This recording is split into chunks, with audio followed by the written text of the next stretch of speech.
ఓం శుక్లాంబరధరం విష్ణుం శశివర్ణం చతుర్భుజం ప్రసన్నవదనం ధ్యాయేత్ సర్వవిఘ్నోపశాంతయే. ఓం సరస్వతీ నమస్తుభ్యం వరదే కామరూపిణి విద్యారంభం కరిష్యామి సిద్ధిర్భవతు మే సదా. ఓం గురుర్బ్రహ్మ గురుర్విష్ణుః గురుర్దేవో మహేశ్వరః గురుః సాక్షాత్ పరబ్రహ్మ తస్మై శ్రీ గురవే నమః. మనం యోగ వాసిష్టం అనే గ్రంథంలో నిర్వాణ ప్రకరణం ఉత్తరార్థంలో ప్రస్తుతం 9వ భాగాన్ని ప్రారంభించుకుంటున్నాము. భాస మహాశవోపాఖ్యానం. అందులో మొదటి అంశం మహాశవ వర్ణనం. శ్రీ వాల్మీకి మహర్షి: ఓ భరద్వాజ, విపశ్చిత్ అనే రాజు అగ్నిదేవుని వరప్రసాదంతో 4 దేహాలు సంపాదించి ఈ దృశ్యం ఎంతవరకు విస్తరించి ఉన్నది చూచి రావాలనే కుతూహలంతో బయలుపడటం, అందులో ఒక దేహం దృశ్య వ్యవహారం నుండి ముక్తిని పొందటం, మరి 2 దేహాత్మలు సూక్ష్మదేహంతో బ్రహ్మాండ కర్పరంలో ప్రవేశించి బ్రహ్మాండ పరంపరలు దర్శిస్తూనే ఉండటం, 4వ దేహం లేడీ దేహం నుండి అనగా వశిష్ఠ మహర్షి యొక్క ప్రార్థనను అగ్నిదేవుని మన్నించడం చేత ముక్తిని పొంది అయోధ్య సభలో భాసుడుగా రూపం పొంది తన సుదీర్ఘ దేహాంతర ప్రయాణ విశేషాలు సభికులకు వర్ణించి చెప్పడం జరుగుతోందని మనం కిందట ఉపాఖ్యానంలో చెప్పుకున్నాం. ఇప్పుడు ఆ భాసుని యొక్క ఒకానొక అత్యంత ఆశ్చర్యకరమైన మహాశవ దర్శనం అని పిలువబడి అనుభవాన్ని, తదనంతరం కొన్ని విశేషాలను ఈ భాస మహాశవోపాఖ్యానంలో మనం వినబోతున్నాం. శ్రీ వశిష్ఠ మహర్షి అధ్యాత్మ శాస్త్రాన్ని బోధిస్తున్న ఆ అయోధ్య సభలో ఉచితాసనం అధిష్ఠించిన భాసుడు అనే పేరు పొందిన ఇతఃపూర్వపు విపశ్చిత్ తన అనుభవాలను క్రోడీకరించి సభికులను ఉద్దేశించి ఇట్లా ప్రసంగం కొనసాగించసాగాడు. భాసుడు: ఓ మునీంద్ర, విశ్వామిత్ర మహర్షి, ఓ సభికులారా, అట్లా అగ్నిదేవ వరప్రసాదిని అయివండి కూడా ఈ దృశ్యం యొక్క అంతు ఎక్కడో చూడాలి అనే అవిద్యచే అంధుడనై సంచరిస్తూ ఉన్నాను కదా. అప్పుడు ఒకసారి కనబడే జగత్తు కంటే వేరైన మరొక జగత్తులో నాకు అత్యంత ఆశ్చర్యకరమైన సంఘటన ఎదురైనది. ఆ అనుభూతమైన దానిని ఇప్పుడు మీ ముందు ఉంచబోతున్నాను. సావధానులై వినమని నా విన్నపం. ఈ జగత్తులోని జనులకు అగమ్యమైన ఆకాశంలోని ఒకానొక స్థానంలో చంద్ర సూర్యాదుల దీప్తిచే ప్రకాశిస్తున్న ఒక బ్రహ్మాండం ఉన్నది. అయితే ఈ జగత్తు వంటిది అయినప్పటికీ ఈ జగద్దృష్టికి అది శూన్యమైనది. ఎట్లా అంటారా? స్వప్నం జాగ్రత్త వంటిదే అయినప్పటికీ జగత్ దృష్ట్యా స్వప్నం శూన్యమే కదా. స్వప్నం దృష్ట్యా జాగ్రత్త శూన్యమే కదా. ఈ జగత్తు దృష్ట్యా నేను చెప్పబోయే బ్రహ్మాండం అట్టిది. ఆ బ్రహ్మాండంలోని జగత్ రచన ఇట్టిదే అయినప్పటికీ అది ఈ జగత్ దృష్టిచే అగమ్యమై ఉంటుంది.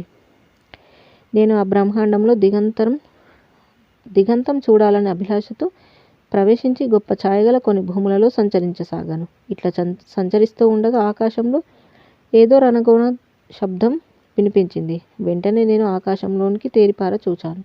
ఆకాశంలో అత్యంత సుందరంగా ఒక మానవాకారం ఎక్కడో నక్షత్ర మండలంలో కనిపించింది. అది ఒక మానవ కళేబరంలా కనిపించింది. ఆ ఆకృతి ఎక్కడి నుండి వచ్చింది, ఏమై ఉన్నది అని నేను కొంచెం ఆశ్చర్యంతో పరిశీలించసాగాను. ఇంతలో ఆ మానవ శవాకారం మహాపర్వతాకారంగా కనబడసాగింది. ఆ ఆకారంలో ఆవర్తములు వంటి వృత్తులు కనిపించసాగాయి. ఆ దేహం మహాపర్వతాకారంగా ఆకాశాన్ని కప్పివేయసాగింది. ఆ దేహం ఆకాశం నుండి పడిపోవచ్చున్నట్లున్నది. అంతటి సుదీర్ఘమైన చూపుకు అంతు కనబడని ఆ దేహం బహుశా బ్రహ్మదేవునిదో, బ్రహ్మాండ దేహధారియు విరాట్ పురుషునిదో అనే సంశయం కలిగింది. ఇంతలో ఊర్ధ్వ బ్రహ్మాండ కపాలం బ్రద్దలయ్యింది అన్నట్లుగా పెద్ద శబ్దంతో సూర్యగోళం ఆకాశం నుండి నేను ఉన్న భూమి వైపుగా రాలటం ప్రారంభించింది. ఆ సూర్యగోళం యొక్క విస్తీర్ణం ఈ సముద్రములతో కూడిన అనేక భూమండలాలను ఆ ఆకాశపతన దేహం తనలో ఇముడ్చుకున్నదేమో అని నాకు అనిపించింది. ఇక నాకు మృత్యు ఆసన్నమైనట్లే అని అనిపించి అప్పుడు నేను, ఓ స్వామి అగ్నిదేవ, రక్షించండి అని పెద్దగా కేక వేశాను. వెంటనే ఆ ప్రక్కనే గల ప్రజ్వరిల్లే అగ్నిలోకి దుమికాను. అయితే అనేక జన్మలుగా నేను అత్యంత ప్రియంగా ఆరాధిస్తున్న అగ్నిదేవుడు నా శరీరంను చల్లదనంతో కప్పి ఉంచి ఇట్లా పలికాడు. అగ్నిదేవుడు: ప్రియ భక్తుడా, భయపడకు, నిన్ను నేను ఆపదల నుండి రక్షిస్తాను.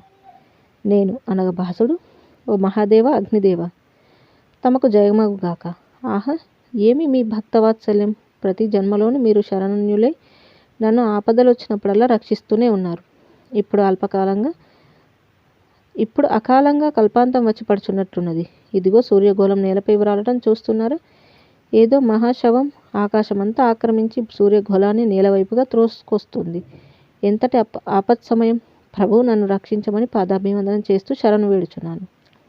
అగ్ని భగవానుడు: ఓ పాపరహితుడా, ప్రియభక్తుడా, భయపడకుము. లే, మనం నా అగ్నిలోకానికి వెళ్ళదముగాక. ఇట్లా పనికి తన వాహనమైన చిలుక యొక్క వీపుపై కూర్చోబెట్టుకున్నాడు. తన దేహంతో నేలను సొరంగంగా చేసి దాని గుండా భూమార్గం ద్వారా ఆకాశంలో ప్రవేశించారు. అప్పుడు ఆకాశంలోంచి నేల మీదకు చూచాను. పెద్ద శరీరం సూర్యగోళాన్ని కూడా త్రోసివేస్తూ నేల కూలుతోందని చెప్పాను కదా. భయంకరమైన ఆ భూతమును జిజ్ఞాసతో అవలోకించసాగాను. ఆ మహాభూతం యొక్క కరస్పర్శ మాత్రం చేత సూర్యగోళం తన ప్రయాణ మార్గం నుండి పక్క త్రోవ పట్టినది ఎటో ఆకాశంలోకి వెళ్ళిపోయింది. ఆ మహాభూతం పడిన పాటుకు భూమి కంపించింది. నదులు మార్గం త్యజించి ప్రక్కతోవ పట్టాయి.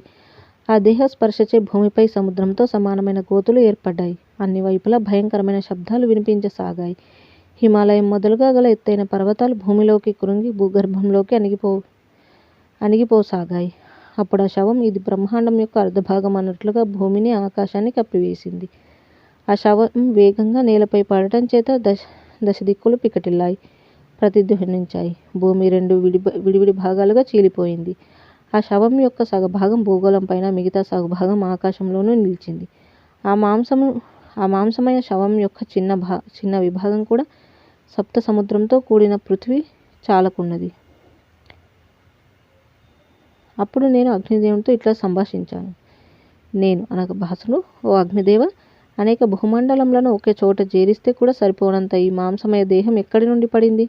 దానితో పాటు సూర్యుడు కూడా ఎట్లా ఆకాశం నుండి చెదిరిపోయాడు?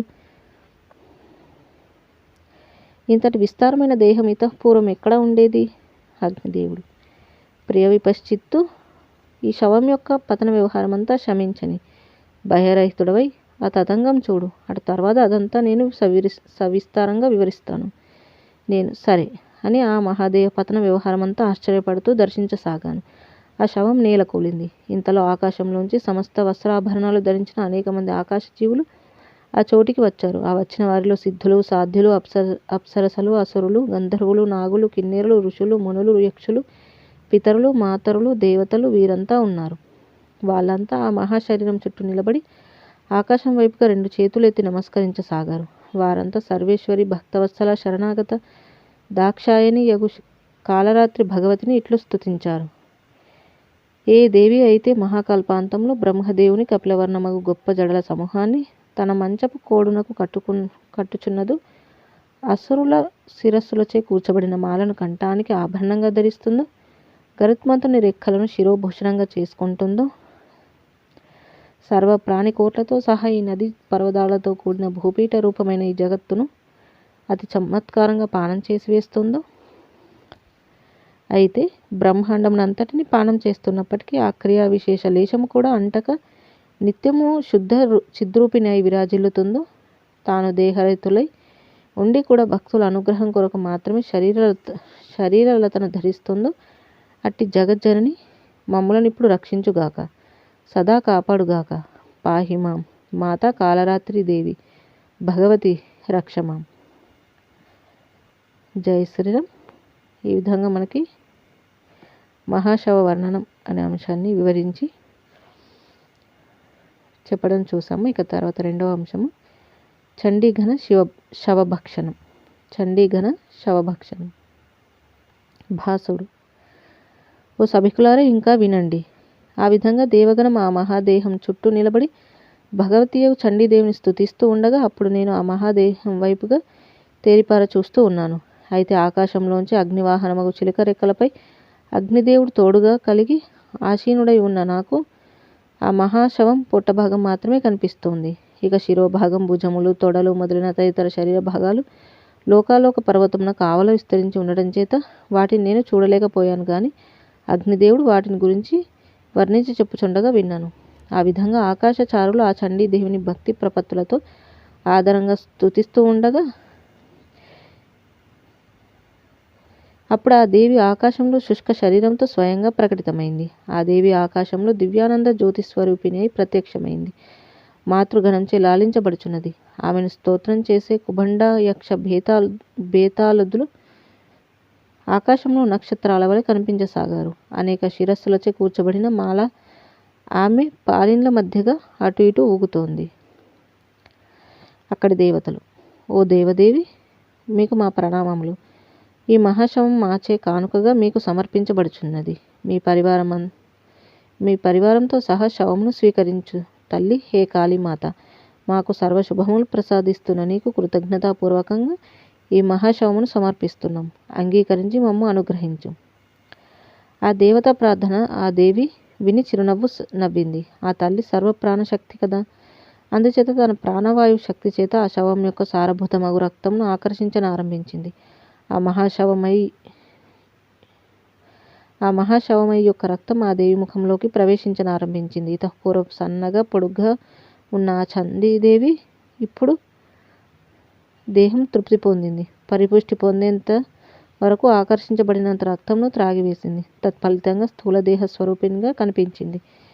వ్రేలాడుచున్న పొట్టతో సర్పములను ఆభరణములుగా ధరించి, సమస్త ఆయుధములను ధరించి ఆకాశంలో సగభాగాన్ని పూరిస్తూ నృత్యం చేయనారంభించింది.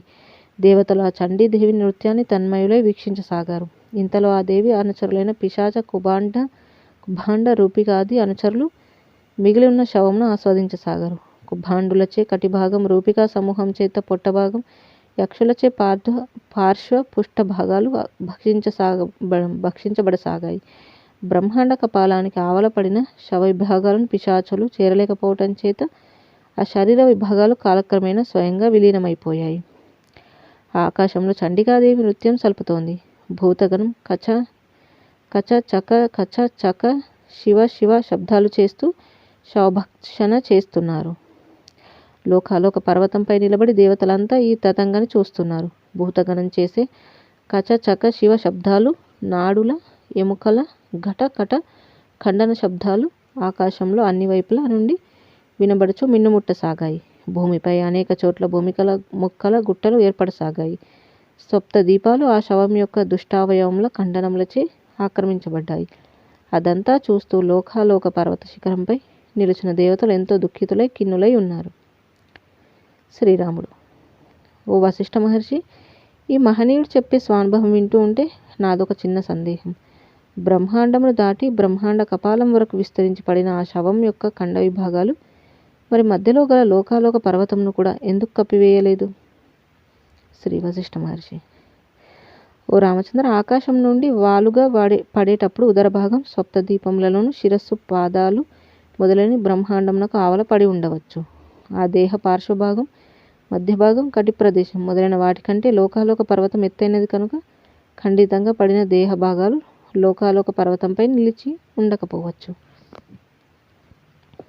శ్రీభాసుడు తాను చూచిన దృశ్యం యొక్క వర్ణనను కొనసాగిస్తూ లోకాలోక పర్వత శిఖరంపై బారులు తీరి దేవతలు నిలబడ్డారు. సర్వత్రా విస్తరించి ఉన్న అంగములతో కూడి అధోముఖంగా పడిన ఆ శవం యొక్క శేష భాగాలను భూతగణాలు భక్షిస్తున్నాయి. మాతృగణం ఆ చోట ఈ చోట గుమిగుడి నృత్యం చేస్తున్నది. రక్తధారలు అన్ని వైపులా ప్రవహించసాగాయి. భూమిపై క్రొవ్వు, మాంసం విచ్చలవిడిగా వెదజల్లబడింది. ఆ దుర్గంధం అన్ని వైపులా విజృంభించసాగింది. ఇదంతా చూస్తూ కొంతమంది దేవతలు చింతాగ్రస్తులు, దుఃఖితులవటం కనిపించింది.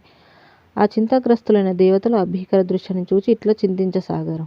ఆహా, ఏం కష్టం వచ్చి పడింది! అరే, భూమి కనబడకుండా పోయిందే! సముద్రాలన్నీ ఏమైనట్లు! జన సమూహాలన్నింటికి ఏమైందో కదా! సుందరమైన మలయ పర్వతం తెల్లగా మెరిస్తే ఎత్తైన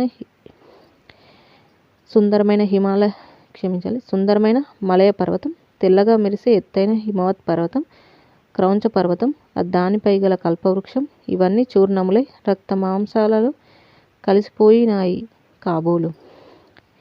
ఏది ఎక్కడో కనిపించటమే లేదు. క్షీరసాగరం, నవనీత పర్వతాలపై ఉద్భవించిన దదీ సముద్రం, నారికేల వనమయమైన అనుకంప్య పర్వతం, మహాయోగీశ్వరులచే సేవించబడే మధుర పర్వతం ఇవన్నీ ఏటిపోయాయి? స్వాదుద సముద్రానికి సంబంధించిన ఓ పుష్కర ద్వీపమా, నీవేమైనావు? మానవులకు స్వప్నతుల్యమైన శాఖాఖండాలచే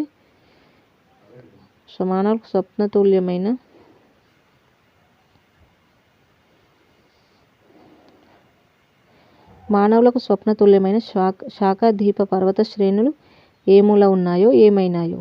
ఈ విధంగా రక్త ప్రవాహంచే మాంస ఖండాలచే మేము విహరించే ప్రదేశాలన్నీ కప్పబడిపోయినాయి. ఇక జీవులు విశ్రాంతి పొందగల చోటెక్కడున్నది? ఈ మాయా శవపు రక్త ప్రవాహం చేత సముద్రాలు ఏర్పడుచున్నాయి.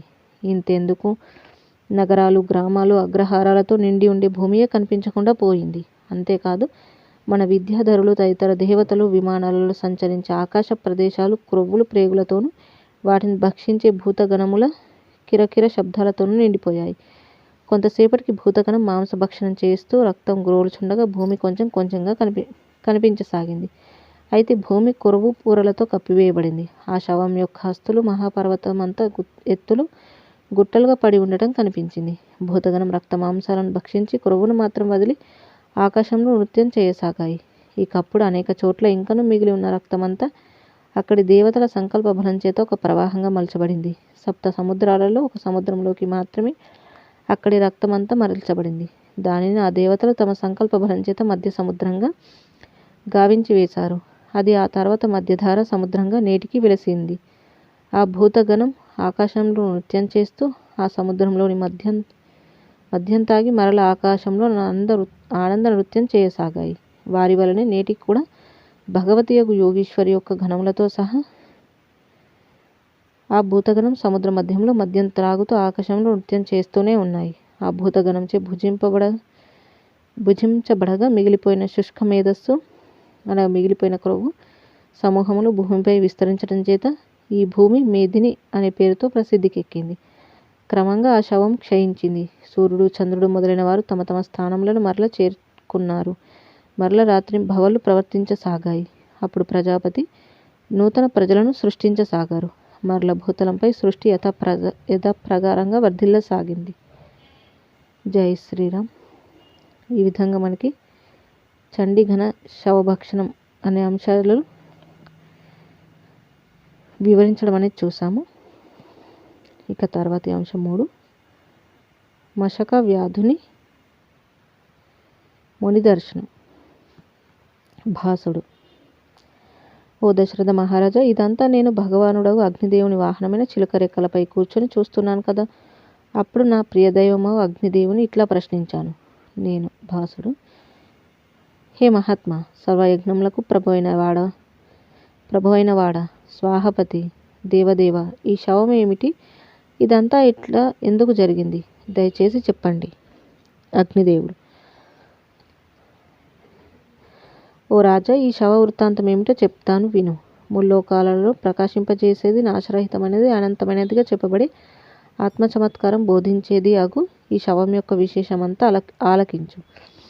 ఏదైతే అనంతమై నిరాకారమై చిన్మయమైనదో, దాని యందైతే కనబడే జగత్తు వంటి పరమాణువులు అసంఖ్యాకంగా సర్వదా ఏర్పడి ఉన్నాయో, అట్టి పరమాకాశం అనబడునది ఒకానొకటి ఉన్నది. అట్టి శుద్ధ చిన్మాత్రము సర్వవ్యాపకము, సర్వము తానే అయి ఉన్నది. అట్టి చిదాకాశమునందు ఒకానొక చోట విషయాకార జ్ఞానమయమగు సంవిత్తు స్వయంగా జనిస్తోంది. అయ్యది తన జ్ఞాన స్వభావ ప్రభావం చేత భావిత పదార్థ రూపం పొందుతోంది. తనను తాను ఒకే తేజ పరమాణు రూపంగా భావన చేస్తోంది. ఎట్లా అంటావా? నీకిది అర్థం కావటానికి వీలుగా ఒక దృష్టాంతం చెప్తాను విను. నీవు ఒక బాటసారి గురించి ఆలోచిస్తూ నిద్రపోతున్నావు అనుకో. అప్పుడు స్వప్నంలో నీ స్వప్న చైతన్యమే బాటసారి అయి ఆ బాటలో అతనితో నీవు సంభాషించటం జరగవచ్చు కదా. అట్లాగే నిర్విషయ చిదాకాశం విషయాకార సంవిత్తు రూపమును తన యొక్క అనంత రూపంలోని ఒకానొక చోట తన అజ్ఞాన స్వభావం చేత భావన చేస్తోంది. ఆ తేజ పరమాణు తన అజ్ఞాన చిత్ స్వభావం చేత తనలో సంకల్ప రూపము ప్రకాశవంతమైన అనుత్వమును దర్శిస్తోంది. ఆ తర్వాత తనలో వర్ధనశీలత్వం భావిస్తోంది. అట్టి వర్ధనశీలత్వమే కళ్ళు, చెవులు మొదలైన ఇంద్రియ రూపాలుగా ఆగుచున్నది. ఆ తర్వాత ఆ ఇంద్రియాలు శరీరం అను దానిలో సంలగ్నమై ఉన్నట్లుగా అనుభవాన్ని పొందుతోంది. ఆ నేత్రాదులు శబ్ద స్పర్శాదులతో కూడి జగత్తును దర్శిస్తున్నాయి. స్వప్నంలో పట్టణం కనిపించినట్లు నేత్రాది ఇంద్రియాలకు ఈ ఇంద్రియ విషయ జగత్తు కనిపిస్తోంది. అటువంటిదైన ఈ జగత్తులో ఒకానొక చోట అసుర జాతికి చెందిన ఒకానొక జీవుడు ఉండేవాడు. అతడు ఎంతో స్వాభిమానంతో వర్తిస్తూ ఉండేవాడు. అతడు, అతని తల్లి, తండ్రి, తాత మొదలైన వారంతా కూడా స్వప్నంలోని మాత, పితామహుల వలె మిథ్యా ప్రతిభా స్వరూపాలి సుమ. ఆ ఆసుర స్వభావుడగు జీవుడు ఒకరోజు ఒకచోట ఒక ఆశ్రమం చూచాడు. దురహంకారానికి ఇతరులను బాధించటం స్వభావమై ఉంటుంది కదా. తాను చూచిన ఆశ్రమము, ఆశ్రమవాసియగు ముని ప్రశాంతంగా కనిపించడం చూచి ఓర్వలేకపోయాడు. వెంటనే తన అతి స్థూల దేహంతో ఆనందమయంగా ఉన్న ఆ ఆశ్రమ ప్రదేశాన్నంతా ఇష్టం వచ్చినట్లు త్రొక్కివేశాడు. అది చూచి ఆ ఆశ్రమ మునిందరూ కోపగించిన వాడే, ఓయి అసుర స్వభావుడా, నీ స్థూల దేహంతో నిష్కారణంగా ప్రశాంతమైన ఈ ఆశ్రమ ప్రదేశాన్ని నాశనం చేశావు కదా. నీ ఈ దురహంకారం శిక్షించబడక తప్పదు. అందుచేత నీవు అతి క్షుద్రమైన ఒక దోమ అయి పోయేదువుగాక అని శపించాడు. జీవుని చైతన్యం ఆ శాపాగ్నిచే ఆసుర జీవుని దీర్ఘ శరీరం భస్మీభూతమైపోయింది. దేహం నశించటం చేత ఆసుర జీవుని చైతన్యం ఆకాశంలో నిరాకారంగాను ఆధారరహితంగాను అయినది. ఒక వలయం వలె అయ్యింది. ఆ చైతన్యం సుషుప్తి, మూర్ఛ స్థితులను పొందసాగింది. అవ్యాకృతమైన ఆసుర జీవుని చైతన్యం కొంతసేపటికి సామ్యత్వం వలన భూతాకాశంతో ఏకత్వం పొందింది. ఆ భూతాకాశము తన స్థానభూతమగు వాయువుతో ఏకత్వం పొందింది. ఆ ప్రాణవాయువు దేహంను పొందినదై ఇప్పుడది అవ్యాకృత రూపం నుండి ప్రాణి అని పిలువబడే స్థితికి మొదలైన అపంచీకృతములైన 4 భూతాలచే వ్యాప్తమై చెన్నొందింది.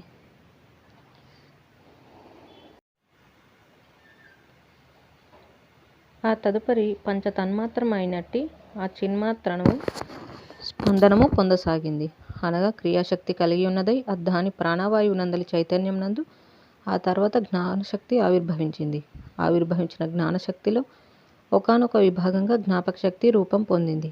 ఆ జ్ఞాపక శక్తికి శుద్ధుడగు ఆ ముని అసురుడనగు నన్ను దోమగా మారిపోవలసిందని శపించారు కదా అని జ్ఞాపకం వచ్చి చేరింది. ఆ అసురుని ప్రాణం నందలి చైతన్యం దోమకు సంబంధించిన సంస్కారం సంతరించుకున్నదై దోమ యొక్క చిన్న కళ్ళు, ముఖం, కాళ్ళు, రెక్కలు మరణం చేయనారంభించి తాను ఒక దోమగా వెలిసింది. చెమట నుండి జనించి అల్ప శరీరధారి అయి నిశ్వాస మాత్రం చేత, అనగా జనులు గాలి వదిలే మాత్రం వాయువేగానికి నేల కూలేందుకు సిద్ధమయ్యే దోమ యొక్క జీవితకాలం ఈ ప్రపంచంలో 2 రోజులు మాత్రమే కదా. శ్రీరాముడు: ఓ మునీంద్ర, వశిష్ఠ మహర్షి, ఈ ప్రపంచంలో అనేక ప్రాణులు ఉత్పత్తి అవుతున్నాయి కదా. ఇవన్నీ కూడా ఏదో ఒక యోనిలోనే సంభవిస్తున్నాయా, లేక ఇంకొక ఏదైనా విధంగా కూడా జనిస్తున్నాయా? శ్రీ వశిష్ఠ మహర్షి: ఓ రామచంద్ర, బ్రహ్మదేవుడు మొదలుకొని ఒక గడ్డి పరక వరకు గల ఈ ప్రపంచంలో కనిపించే సమస్త జీవుల యొక్క ఉత్పత్తి 2 విధములై ఉంటుంది. ఒకటి భ్రాంతిజన్యమైనది, 2 బ్రహ్మమయమయ్యున్నది. ఒకటి భ్రాంతిమయం. ఈ జీవులోని పూర్వజన్మల అనుభవం బాగా అంతరంగంలో రూఢిపడి ఉంటుంది. అనగా ఆయా దేహాలతో తాదాత్మ్యం దృఢపడుతూ వస్తోంది. తద్వారా జగద్భ్రాంతి అంతరంగంలో ఆరూఢమై ఉంటుంది. అది దృశ్య సంగమం చేత నిర్మితమై తదనంతర దృశ్య సంగమానికి కారణభూతమై వస్తోంది. ఆ విధంగా భూత తన్మాత్రలతో రంజనమై తదాకారంగా ప్రాణుల ఉత్పత్తి జరుగుతోంది. అయితే అదంతా కూడా వర్తమానం వరకు భ్రాంతి జనకమేనని గ్రహించు. అనగా ఒక భ్రాంతి నుండి ఇంకొక భ్రాంతి వైపుగా ప్రయాణిస్తూ జీవుడు అభ్రమలను పొందుచున్నాడు. మనకు కనబడే అనేక మంది జీవులు ఈ విధంగా యోనిజులై ఉంటున్నారు. 2 బ్రహ్మమయం. నిత్యముక్తమగు బ్రహ్మమునందు బ్రహ్మానికి అద్వితీయమైన భూత భావన అనే జగద్భ్రాంతి భాసిస్తోంది. అనగా సృష్టి అనే దృశ్యానికి వ్యవహారానికి ముందే నిత్య నిర్మలమై ఉన్న బ్రహ్మమునందు స్వయంగా వివర్త రూపంగా జగద్భ్రాంతి భాసిస్తోంది. ఆ జగద్భ్రాంతికి అంతర్గతమై చతుర్విధ భూత సముదాయం రూపం ధరిస్తోంది. అట్లా ఉత్పత్తి అయినట్లుగా కనిపించేదంతా బ్రహ్మమయమని వేదోపనిషత్తులు ఘోషిస్తున్నాయి.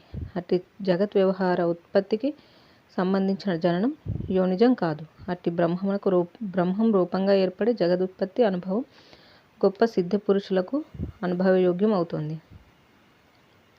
వారు జగత్తుగా నాకు కనిపించేదంతా బ్రహ్మమే అని ఎరుకను కలిగి ఉంటున్నారు. జనించినట్లుగా అనిపించేదంతా భ్రమచేతనే నేను జన్మరహితమగు బ్రహ్మాన్ని అనుభావనచే పరిపుష్టులై ఉంటున్నారు. ఆ అసురుడు ఇప్పుడు దోమ ఉపాధిని ఆశ్రయించాడు కదా. ఆ దోమ తదితర దోమలతో కలిసి జూ జూజు అని శబ్దాలు చేస్తూ చెరకు తోటలలోనూ కోమలమైన రేలుగడ్డి ఆకుల మధ్య తన ఆయువులో అర్ధభాగం గడిపివేసింది. ఇక రెండవ రోజంతా ఒకానొక అతి కోమలమైన ఒక రెల్లుగడ్డి యొక్క లేత చిగుళ్ళ మధ్యగా తన భార్యతో గడిపివేసింది. ఆ దోమకు కునుకు పట్టింది. ఇంతలో ఆ రెల్లుగడ్డి యొక్క ఒక లేడి పాదగట్టాలకు నేల తాకుచుండగా ఆ దోమకు కునుకు పట్టింది. ఇంతలో ఆ రేలుగడ్డి మొక్క ఒక లేడి పాదగట్టాలకు నేల తాకుచుండగా ఆ దోమ కాస్త దాని పాదాల క్రింద పడి చూర్ణమైపోయింది. అది లేడి ముఖం చూస్తూ ప్రాణాలు విడవటం చేత మనం చెప్పుకున్న క్రమంలో ఇంద్రియాలను గ్రహించినదే ఒక లేడిగా జన్మించింది. ఆ లేడి అడవిలో సంచరిస్తూ ఒకరోజు ఒక బోయవాన్ని చూచి భయంతో పరుగులు తీస్తూ ఉండగా ఆ బోయవాని బాణఘాతం చేత మరణించి బోయవాని ధ్యాస చేత అదే సంస్కారాలు గల బోయవాడిగా జన్మించింది. ఆ వ్యాధుడు అనగా మృగములను వేటాడే వృత్తిగల ఆటవిక జీవుడు ఒక అరణ్యంలో సంచరిస్తూ ఒకనొక ముని యొక్క వనంలో ప్రవేశించాడు. పరమ సాత్వికము వేద శబ్ద భరితమగు ఆ ప్రదేశంలో ప్రవేశించగానే అతని మనస్సు రజోతమ గుణములను కొంచెం త్యజించింది. ఆ వనంలో ఒక చెట్టు క్రింద కొంచెం సేపు విశ్రాంతి తీసుకున్నాడు. క్రమంగా ఆ మునివర్యుని సమీపించి అక్కడి పవిత్రతకు ముగ్ధుడై ఆ మునిని నమస్కారాదులచే సత్ప్రవర్తనచే ప్రసన్నం చేసుకున్నాడు. సత్సాంగత్యం వల్ల వచ్చే జ్ఞాన సౌభాగ్యం మహత్తరం కదా. తన ముందు సాష్టాంగ దండ ప్రణామం చేసి వినమ్రుడై నిలిచిన బోయవానితో ఆ మునివరేణ్యుడు ఇట్లా పలికాడు. మునివరేణ్యుడు: ఓయి బోయవాడ, నీ వినమ్రతతో కూడిన నమస్కారం స్వీకరిస్తూ నిన్ను ప్రజ్ఞా సమన్వితుడవు అయ్యేదవు గాక అని ఆశీర్వదిస్తున్నాను. నాయన, ఇటొచ్చి కూర్చో. నీవు నీ ధనస్సుతో నిరపరాధులగు మొగజీవులైన మృగాలను చంపటం మహా దీర్ఘ దుఃఖాలను కొరకేనని గ్రహిస్తున్నావా? పర్యావసానం గమనిస్తున్నావా? జగత్తు క్షణభంగురం కదా. శాస్త్రములు విన్నావా? ఇట్టి జగత్తులో జీవించేటప్పుడు అహింస, అభయదానము అనుగుణములు మహా ఫలదాయకమవుతాయని, ఇతర జీవులను బాధించటం, హింసించటం, భయపెట్టడం మొదలైనవి ఆ జీవునికి అనేక వేదన రోధనలకు బీజభూతం ఆగుచున్నదని బోధిస్తున్నాయి కదా. ఓ ప్రియమిత్రుడు, ఆ జీవులను చంపుచున్నావు సరే, మరి నీవు మాత్రం కలకాలం ఉండబోచున్నావా? కాదే. ఆ సకల జనులకు మూగజీవులకు నీకు కూడా దేహం ప్రసాదించిన పరమాత్మకు కృతజ్ఞత చెల్లిస్తూ సద్గుణాలను అలవర్చుకోవలసినదే పోయి సరి అయిన ఆలోచన అవగాహన లేకుండా మూగజీవాలను నిష్కారణంగా చంపటానికి ఉపక్రమిస్తున్నావా? వారికి దేహం నీవిచ్చావా? ఇవ్వగలవా? లేదు. మరి వాటి దేహాలను నాశనం చేసే హక్కు నీకెక్కడుంది? ఆలోచించే బుద్ధి నీకున్నది.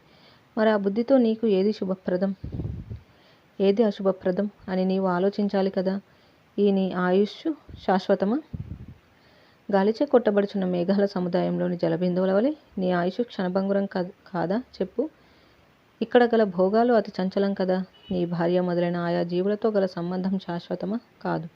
యవ్వనం కలకాలం ఉంటుందా? ఉండదు. యవ్వనం గుప్పిట్లోకి తీసుకున్న పొగవలే చేజారిపోతూనే ఉన్నది కదా. ఇక నీ శరీర దార్ఢ్యం అన్నదాని గురించి చెప్పనే అక్కర్లేదు. ఈ నీ శరీరానికి ఎప్పుడు ఏ ఆపద రానున్నదో చెప్పలేం కదా. శరీరం కూలబడినప్పుడు నీ భార్య పుత్రులు కూడా నీ ముదుసలి శరీరాన్ని చూచి ఎగతాళి చేస్తారే. పుట్టింది తిని తాగి చావటానిగా? మరింకెందుకంటావా? ఈ తిండి కోసం సహజీవులను హింసించి తద్వారా అనేక దుఃఖ పర్యావసరములను మూటకట్టుకుంటూ ఈ ఆయుష్ను దుష్ప్రయోజనం చేసుకుంటున్నావి. అనేక అనర్థములతో కూడిన ఈ సంసారం యొక్క గతిని చూచి భీతిల్లకుండా గుడ్డెద్దు చేరిలో పడినట్లు జీవిస్తున్నావా? ఓ ఈ బోయవాడ, లుబ్ధక కనుల తెరువులే. అశ్రద్ధగా జీవిస్తే ముందు ముందు నా గతి దుర్గతి కానున్నది అని భయపడుతూ జీవించు. ఈ జీవితం నీకు గొప్ప సదావకాశంగా గమనించు. నిరతిశయ ఆనంద రూపమగు బ్రహ్మం కొరకై అన్వేషించు. తత్వజ్ఞానం అనే అతి ముఖ్యమైన కార్యక్రమమునకు ఇప్పటికైనా ఉపక్రమించు. అహింస, స్నేహము, జీవకారుణ్యము, గురుసేవ, శాస్త్రములు చెప్పే సాధనా క్రమము, పరమాత్మ యొక్క మరణము, దేహమును ప్రసాదించిన పరమేశ్వరునికి కృతజ్ఞతలు సమర్పించడము, పెద్దలు బోధించే సారవాక్యాల ధ్యానం ఇటువంటి దైవీ గుణములను పెంపొందించుకునే ప్రయత్నంలో ఉండాలి. అంతేగాని ఒక పిట్టనో జింకనో చంపి ఆ మాంసం ఆరగించి ఇక ఇంతే చాలు అని నిద్రించి మరల తెల్లవారగానే ఆహారం కోసం విల్లు ధరించి ఇట్లు రోజులు వెళ్ళబుచ్చటం పరమాత్మ ప్రసాదించిన జీవితం అనే అవకాశమును, ఆయుష్ను వృధా చేసుకోవటమే అవుతుంది. ఇది తెలివి ఉన్నవాడు చేసే పని కాదు. ఇక ఆపై నీ ఇష్టం. జై శ్రీరామ్. ఈ విధంగా మనకి మశక వ్యాధుని ముని దర్శనం అనే అంశాన్ని వివరించడం చూసాం. ఆ ముని బోయవాడికి అసురుడు వివిధ జన్మలు ఎత్తి రావడం, చివరగా బోయవాడిగా మారిన తర్వాత ఒక మునిని దర్శించటము, అక్కడ వారి మధ్య సంభాషణ అనేది చూసాము. ఇక మిగిలిన అంశాలు మళ్ళీ తెలుసుకుందాం. ఇంతటితో ముగించుకుందాం. జై శ్రీరామ్. కాయేన వాచా మనసేంద్రియైర్వా బుద్ధ్యాత్మనా వా ప్రకృతే స్వభావాత్ కరోమి యద్యత్ సకలం పరస్మై నారాయణాయేతి సమర్పయామి. స్వస్తి. ఓం తత్సత్.